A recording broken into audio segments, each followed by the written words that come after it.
let's talk about ductwork. 'Tis the season. We've been telling homeowners that Oh, we doing those stuff? ductwork projects are coming up. October. Yeah, and we had a decent amount of us running back on installers who had made poor duct connections. We did this class with the install crew, but it's also a good class to do with the rest of you guys. A lot of you don't have much duct experience. So what we're going to talk about, I'm going to demonstrate how to install a flex duct collar connection.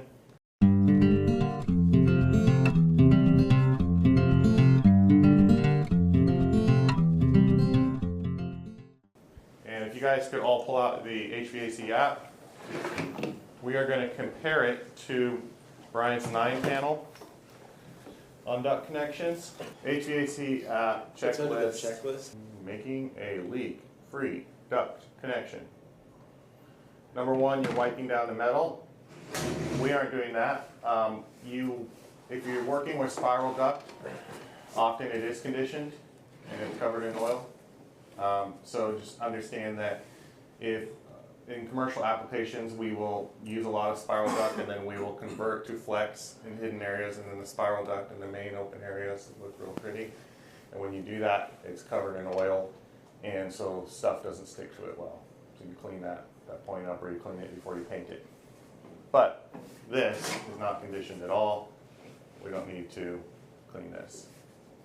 All right, so that's different than this. Fully extend the flex.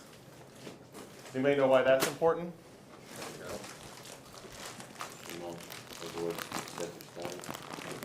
Yep, avoiding excessive static. So the ridges inside of here are compressed, and they can be off slightly when they're not stretched. And so then the air, instead of having a clean path, just starts a lot of turbulence and creates a bunch of additional resistance. And you combine that over several runs, and it's a problem.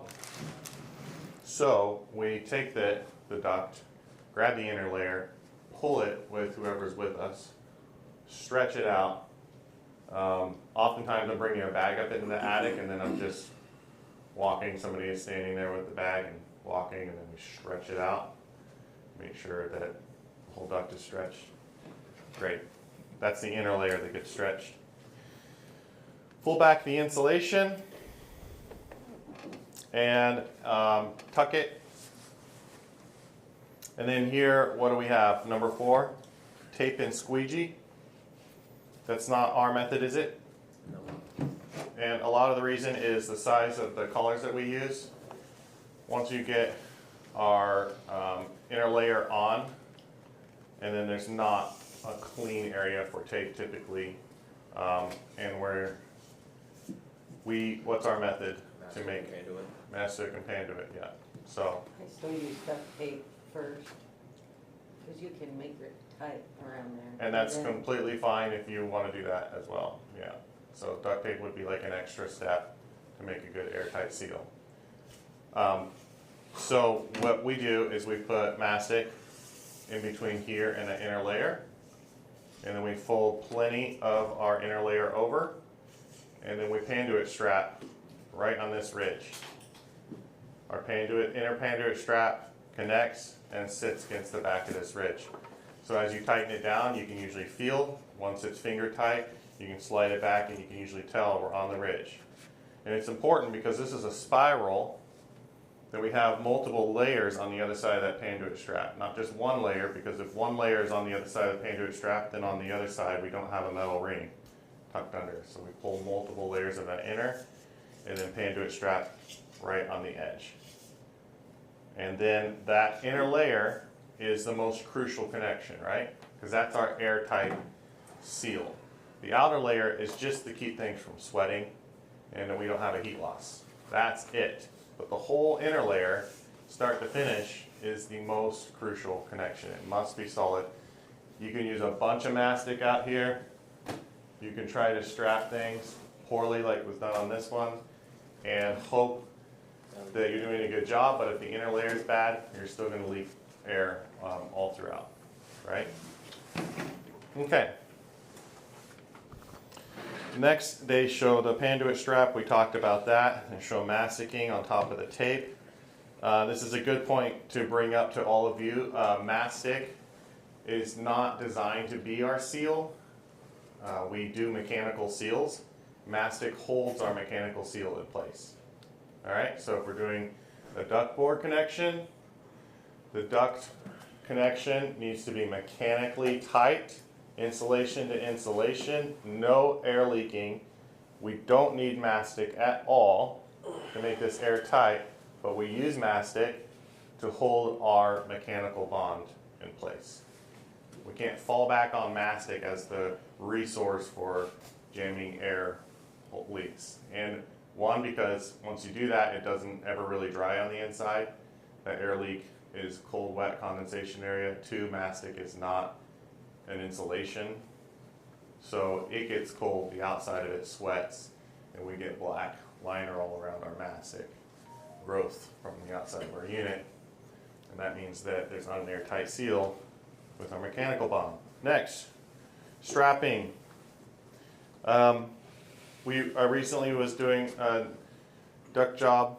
We were demonstrating how the strapping is important, keeping the duct actually straight. We let it hang over a truss, and it didn't look that extreme, which is such an extreme difference in how much air came out the other end. And he let go of it, and it was just hanging on the truss as he was in his process of strapping. Much less air coming out of that flex than when he pulled it up, strapped it in place, and it was actually straight. So with the flex in particular, it is very crucial to have straight, clean, strapped. Every 4 feet is code. And there is actually a code about how much you can actually sag. And I don't remember what that is. But okay, next, repeat all steps for multiple duct connections. And then we are sealing the outer barrier. And so that, let's go to 9, sealing the outer barrier.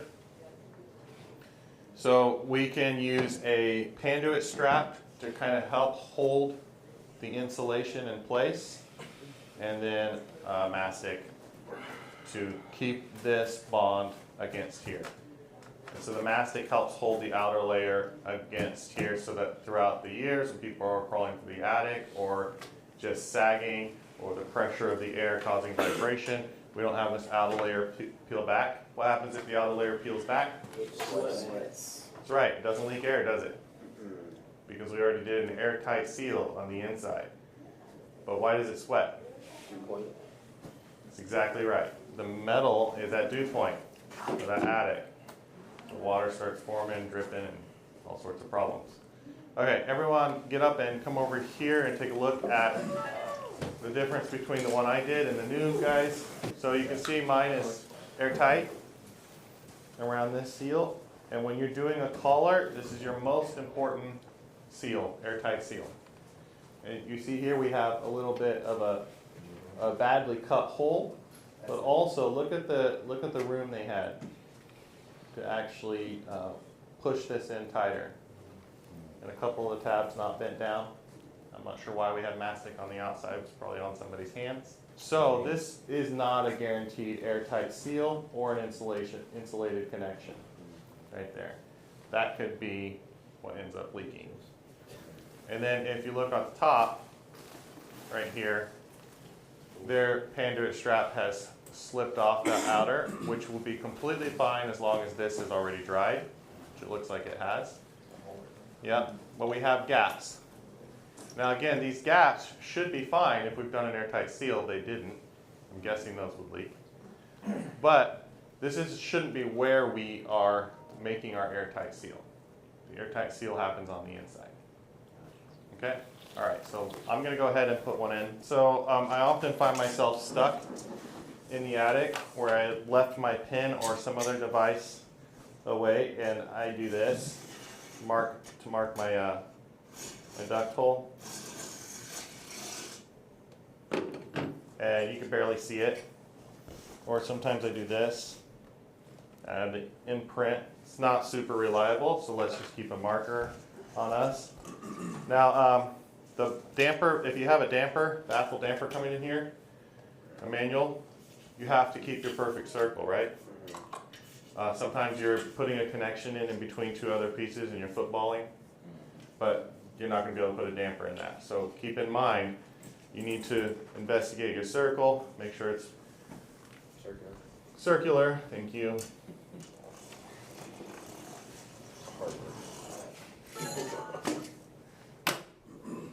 Okay, and then your connection is going to be much better if you're not doing this or this on your angles, but it's actually straight, flush edge. Now, do you want to cut inside of that circle that you cut, or you want to cut right on your line? So my line is on the inner edge already. Usually that's tight enough. And to his point, you can go tight and work it in and have it be really snug, and that's great. Much worse than a little bit too loose. So if you're going to air tight with a smaller cut. Yeah, that's a good point. All right, so next. But if you get it just right, it speeds you up. First you gotta cover both hands in it. That's true, just embrace Dip it. them both in. You try to avoid getting dirty, and everybody is going to be waiting on you to finish your part of the attic. Once you're in it, you're in it. So I'm just masticing this edge. It's going to be one of our most crucial airtight seals right here.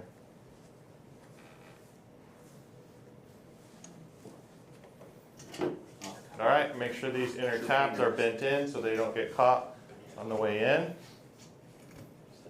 If we're a little bit snug, we will cut our way in. If the unit is running while you're doing that, fiberglass will blast you in the eyes. It's an amazing experience. Okay, if you forget everything from class today, that's fine, except for this one thing here, okay?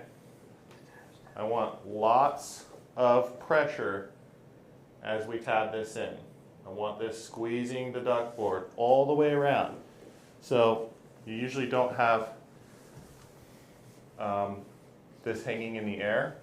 It's usually against something so you can actually push against it, but that's what I'm doing. I'm pushing, and then on the other side I'm pulling against what I'm pushing. Every single tab as tight as I can get this. This is our most crucial air seal, the most likely that you already get wrong and to cause a problem. And when the ductwork hits it, and then now there's weight, and you're strapping and you're pulling and you're pushing on this, and you haven't done this part well, that's when you work it out of what looks perfect through that process, and air starts leaking around. So.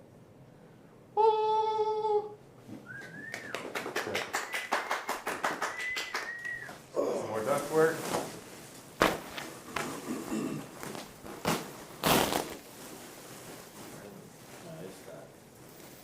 Do you have one still sticking up in there, Bert? One sticking up where? Yeah.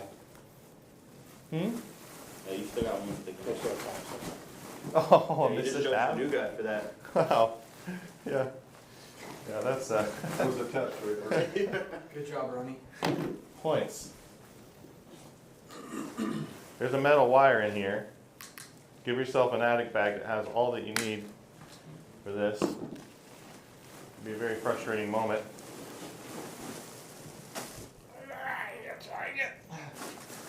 Go. All right, so to make your job easy for the crucial interconnection, let's take this outer, tuck it, create a nice little clean bubble on the end here. Easier to work with. And we pull the inner layer out.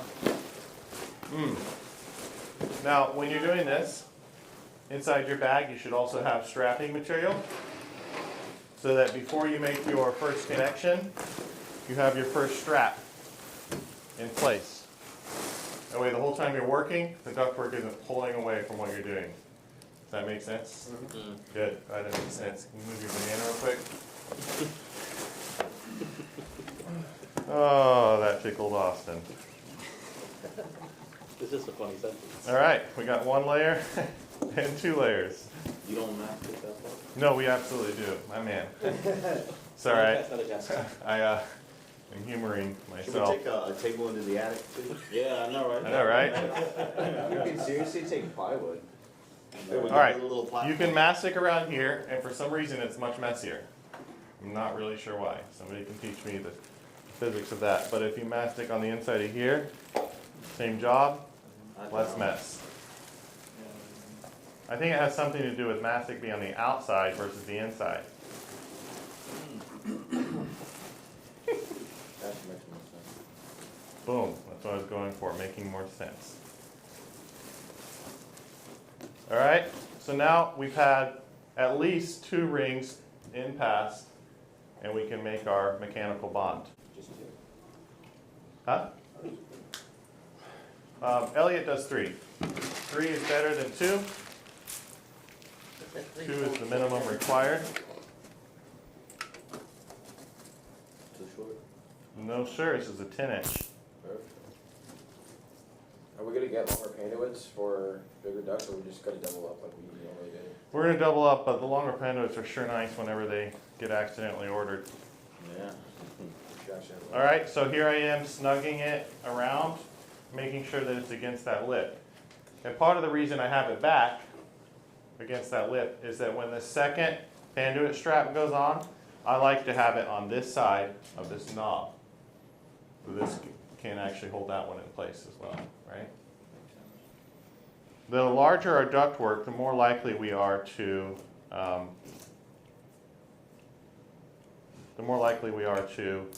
actually crush it if we over tighten this connection point, right?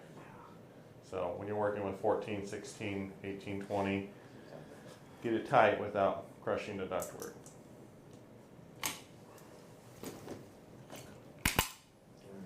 Boom, airtight seal, every time, guaranteed. Okay? So this next part is about One mastic. making a insulated seal. Okay? So I work that edge up. I usually feel around the edge, and I'm going like this and working the insulation up to the very edge of the board. And then handle it. More mastic. You could do a mastic on the inner of that one. I just do it on the outer. Remember, we're not doing an airtight seal. Just need it to hold in place. If you're doing an airtight seal, you've already done something wrong. Clean up your act. All right, so let's get this slightly snug. And then I make sure it's in the right place and that the ductwork is tucked underneath, giving myself a little bit of a mushroom on the other side, just a little one. If the mushroom gets too big, it'll push my strap back all the way around. And then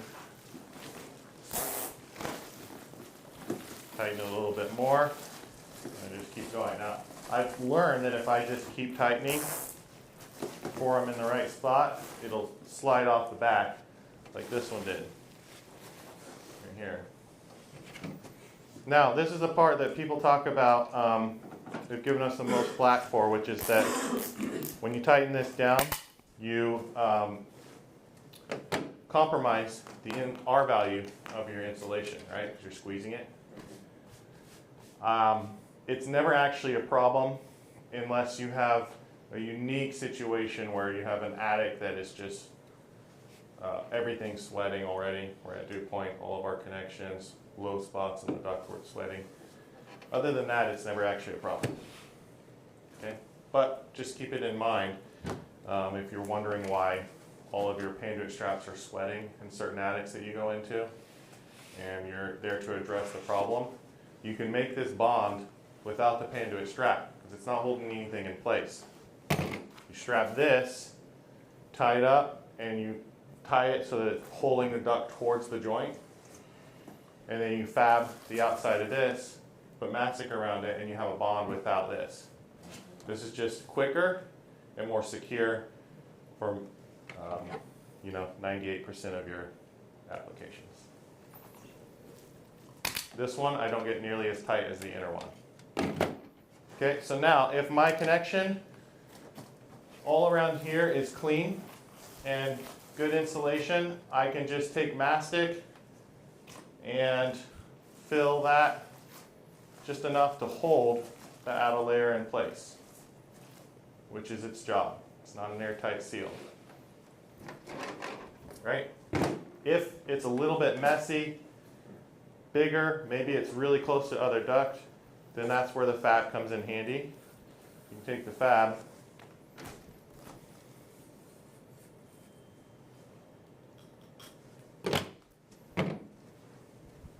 and wrap it around there, and you can kind of compress it a little bit so it's pulling that joint into place. It's got a nice sticky. And then you fab after that. Now you'll peel this edge back if you wipe in the other direction. Mom always says wipe from front to back. And so that's where fab can make just a gloriously clean and tight duct connection. But if you've done a really good clean job, you're not tight in between other ducts, you don't actually need the fab. Okay? Make sense? All that clear in your mind? Great. Perfect. I think we're done here then. A most robust round of applause. Let me demonstrate it for you guys. You're doing a splice connection. This is the number one duct issue that actually falls apart and causes issues down the road. You're doing a splice connection.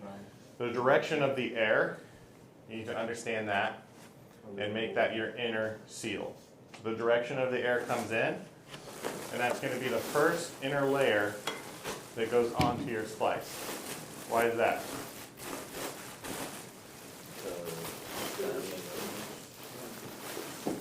Because you overlap both of the inner layers on each other. And if, So you guys just butt them up against each other? and these are a pain. Yeah. They are a pain when they're done right. Yeah. You overlap them. Yeah, I pulled them both over that other lip. Yeah, you On pull both it, sides. so long as they're both over there, then. No, I pulled it over the other lip. Oh, God. That's actually better though. Okay. So we're usually doing this, and then a layer of duct tape. I use duct tape on this instead of mastic. That I did. This is where the duct tape comes in. And so we're pushing this down tight, making it airtight with duct tape. And there will be a panduit strap that holds this inner layer in place. Duct tape, panduit strap. Then your other layer comes across and goes over this edge. That one can be a little bit hard to work off, but you gotta get it over this edge. That way if there's any type of an air leak, it leaks into the other duct, right? Whereas if you put it on the outer side and it ends up being some sort of air leak, you will actually fill the outer layer of that insulation, and it'll leak out of multiple points along there and cause the insulation to sweat.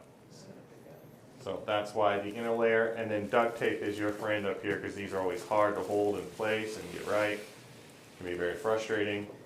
Duct tape, panduit strap, the other layer comes on, duct tape, panduit strap, that layer. And then this outside, per code, you fab and you mastic that joint at some point. But the important thing is that if you tuck it in like this, the inspector will never know there's actually a joint there. And I should never know there's ever a joint there because the insulation seals everything that takes place. But if we are getting our ductwork inspected, not just our unit, our ductwork inspection, make sure you fab that joint and mastic the outside. It's just a code thing. It does literally nothing, right? Because it's not our airtight seal. No, we're still masticing the inside of each flex. We're actually not on this one. I've come to find that when I try to use mastic, I'm getting it where my tape needs to be a really strong seal and messing myself up. Tape is a fine seal on your connection points.